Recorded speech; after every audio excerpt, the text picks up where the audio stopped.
Good morning everyone. Welcome to SK Online Tutorial. এই চ্যানেলে তোমাদের সবাইকে অনেক অনেক স্বাগতম।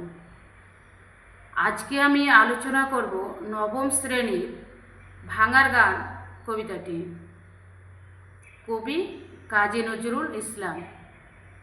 কাজী নজরুল ইসলামের জন্ম 1899 সালে বর্ধমানের চুরুলিয়া গ্রামে। পিতার নাম কাজী ফকির আহমেদ। তার প্রথম কাব্যগ্রন্থ অগ্নিবীণা 1922 সাল। আর এই ভাঙার গান কবিতাটি তার ভাঙার গান নামক কাব্যগ্রন্থ থেকে নেওয়া হয়েছে, প্রকাশ সাল 1924। ভাঙার গান কবিতাটি উৎসর্গ করেন দেশবন্ধু চিত্তরঞ্জন দাসকে। ভাঙার গান বলতো এখানে কবিতার নামই দিয়েছে কবি ভাঙার গান। আচ্ছা, কোনো কিছু ভাঙা কি শুভ? না, খারাপ। কিন্তু এই কবিতার নামই কেন ভাঙার গান দেওয়া হলো? হ্যাঁ, এই কবিতাটা যখন লেখা হয় তখন আমাদের ভারতবর্ষ পরাধীন ছিল। ব্রিটিশদের নিয়ম রুলস অনুযায়ী আমাদের ভারতবর্ষ তখন চলতো।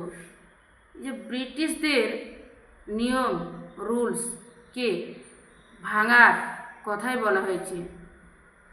এই গানটি মূলত গান হিসাবে বেশ খ্যাতি লাভ করেছে। এই ভাঙার গান আমাদের যারা সেনা সৈন্যদল যারা ভারতবর্ষকে স্বাধীন করার জন্য বিপ্লবীদের মনে অনেক উদ্দীপনার সৃষ্টি করে। এই ভাঙার গানের যে প্রত্যেকটা লাইন বিপ্লবীদেরকে অনেক অনেক উদ্বুদ্ধ করে তোলে। তো চলো কবিতাটা আমরা শুরু করি। কি বলছে? কারার ওই লৌহ কপাট ভেঙে ফেল করে লোপাট। কি বলছে? কারা। এই কারা মানে আমি তুমি সর্বনাম কারা নয়। এই কারা মানে হচ্ছে জেলখানা। বলছে যে কারার ওই লৌহ কপাট, বলছে জেলখানার ওই লৌহ কপাট ভেঙে ফেল এবং সব লোপাট করে নি। কি বলছে? কারাগারের লৌহ কপাট ভেঙে গুড়িয়ে দাও। রক্ত জমাট শিকল পুজোর পাষাণ বেদি। বেদি শব্দের অর্থ কি? পূজা করার সময় দেখবা মাটির উপরে একটু উঁচু করে পাথর রাখা হয়, সেটাকে বলা হচ্ছে বেদি। কি বলছে? যে শিকল পুজোর পাষাণ বেদি। কারাগারেও ঠিক তেমনই বেদি রাখা হতো। আর শিকল, শিকল কেন পরানো হয়? শিকল দিয়ে কাউকে বন্দি করা হয়। তো ঠিক এই বন্দিশালাতেও সেই পুজো করা হতো। আর এই বেদির ওপরে আমাদের বিপ্লবীদের রক্ত হতো, বিপ্লবীদেরকে ফাঁসি কাঠে চড়ানো হতো। কি বলছে? ওরে ও তরুণ ঈশান বাজাতর প্রলয় বিষান ধ্বংস নিশান। কি বলছে? ওরে ও তরুণ ঈশান। ঈশান বলতে কি বলতো? আমরা কলিঙ্গ দেশে ঝড় বৃষ্টি কবিতায় পড়েছি ঈশান শব্দের অর্থ উত্তর পূর্ব দিক। ঠিক এই উত্তর পূর্ব দিকের দেবতাকে বলা হয় শিব। তো ঈশান শব্দের অর্থ এখানে শিব।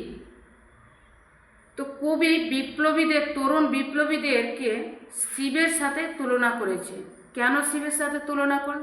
হ্যাঁ, শিব হচ্ছে এমন একজন দেবতা যে কিনা পৃথিবীতে যখন অনেক পাপ বেড়ে যায় সে তার সিঙ্গা বাঁশি বাজিয়ে সব কিছুকে ধ্বংস করে দেয়। তাই কবি সেই শিবকে এখানে তুলে এনেছে বা শিবের সঙ্গে তুলনা করেছে। বলছে বাজা তোর প্রলয় বিষান, বলছে তোর ধ্বংসের সে বিষান বাঁশি বাজিয়ে সব কিছুকে ধ্বংস করে দে, যা কিছু পুরনো সব কিছুকে। উড়ুক প্রাচীর প্রাচীর ভেদি। এই প্রাচীর, প্রথম প্রাচীর মানে কি? দেওয়াল। আর পরের প্রাচীর মানে কি? উত্তর প্রাচ্য। এই যে ভারতবর্ষ বাইরেও এই তো বাইরের যেসব লোক জনের কাছে যেন এই উদ্দীপনা পৌঁছায়, বিপ্লবীদের সব কিছু যেন তারা শুনতে পায়, দেখতে পায়। সেটাই বলছি যে এই উড়ুক প্রাচীর, মানে পতাকা উড়ুক, বিপ্লবের স্বাধীনতার পতাকা ভারতবর্ষ কোন কথা, অন্যান্য দেশের কাছেও যেন সেটা পৌঁছে যায়। গাজনের বাজনা বাজা, কি বলছে? গাজনের বাজনা বাজা। গাজন একটা উৎসব যেটা চৈত্র মাসে পালন করা হয়। কে মালিক, কে সে রাজা, কে দেই সাজা, মুক্ত স্বাধীন সত্য কেরে। বলছে কে মালিক, কে রাজা, কে দিবে সাজা, মুক্ত স্বাধীন সত্য কেরে। মুক্ত স্বাধীন সত্যকে কেউ সাজা দিতে পারবে না। এমনি রাজা থাকতে পারে, কিন্তু আমাদের মনের রাজা কেউ না, আমাদেরকে কেউ সাজা দিতে পারবে না। মুক্ত স্বাধীনতা কামী মানুষদের কেউ সাজা দিতে পারবে না। হা হা পাই যে হাসি, ভগবান করবে ফাঁসি, সর্বনাশী শিখায়ে হীন তথ্য কে রে। কি বলছে? এই কথা শুনে কবির হাসি পাচ্ছে। বলছে যে ভগবানকে ফাঁসি পাওয়া কার সাধ্য আছে যে ভগবানকে ফাঁসিতে ঝুলাতে পারবে? আমাদের তরুণ বিপ্লবীদেরকে কবি ঈশ্বরের সাথে তুলনা করেছে। ঈশ্বরকে যেমন ফাঁসি দেওয়া যায় না, এটা যেমন হীন মানে নিচু তথ্য, ঠিক তেমনই বিপ্লবীদের কেউ সাজা দিতে পারবে না, ফাঁসিতে চড়াতে পারবে না। ওরেও পাগলা বোলা, তেরে দে প্রলয় দোলা, গারদগুলা জোরসে ধরে হেঁচকা টানে। কি বলছে? ওরেও পাগলা বোলা, শিবকে পাগলা বলা হয়, ভোলে বাবাও বলা হয়। দেরে দে প্রলয় দোলা, কি বলছে? তোমার ধ্বংসের সেই দোলা, গারদগুলা সব কিছুকে জ্বালিয়ে দাও, তোমার বাঁশি বাজাও। আর জোরসে ধরে হেঁচকা টানে, কি বলছে? যে কোনো জিনিসকে যখন আচমকা ঝটকা দিয়ে যে টানা হয়, দেখবে যে গাছ কাটার সময় অর্ধেক কাটার পরে দড়ি দিয়ে হেঁচকা টান সবাই মিলে টান দিই, কী হয়? তাতে সহজে গাছটা পড়ে যায়। ঠিক সেরকমই তুমি হেঁচকা টান দিয়ে সেই গারদ, সেই জেলখানার লৌহ কপাট ভেঙে দাও সব কিছুকে। মার হাক, হৈদরি হাক, কাঁধে নে দুন্ধুবি ঢাক। কি বলছে? মার হাক, হৈদরি হাক। এই হৈদরি হাক শব্দটা এসছে হায়দার আলী থেকে। নবী সাল্লাল্লাহু সাল্লামের জামাতা বা তার ভাই, কাকাতো ভাই ছিল হায়দার আলী। সে যুদ্ধে এতটাই পটু ছিল, তার হুঙ্কারে, তার হাকে বিপরীত প্রতিদ্বন্দ্বীরা, তারা বিরুদ্ধ প্রতিপক্ষীরা তারা ভয় পেত।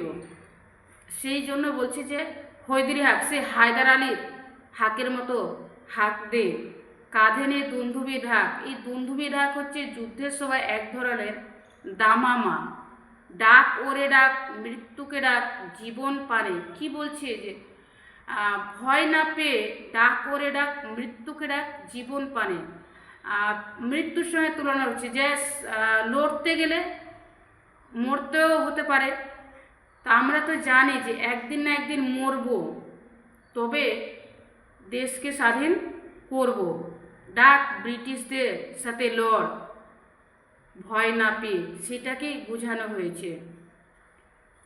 নাচে ওই কাল বৈশাখী, কাটাবি কাল বসে কি, দেরে দেখি ভীম কারার ওই ভিত্তি নারী। কি বলছে?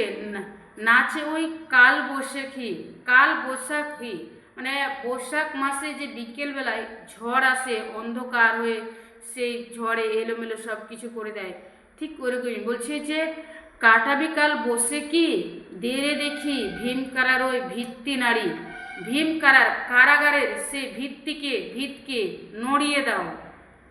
লাথি মার ভাঙরে তালা, যত সব বন্দিশালায় আগুন জ্বালা। কি বলছে? লাথি মারো, তালা সব ভেঙে দাও, যত সব বন্দিশালার যত তালা আছে সবকে ভেঙে চুরমার করে দাও। আগুন জ্বালা ফেল উপাড়ি। কি বলছে? সে কারাগারে লাগিয়ে দেওয়া আগুন আর কারাগারের সমস্ত কিছুকে উপড়ে ফেলো, সে শাসনতন্ত্রকে উপড়ে ফেলো। তো এই গানটা স্বাধীনতাকামীদের বিপ্লবীদের মনে খুব খুব উদ্দীপনার কাজ করেছে।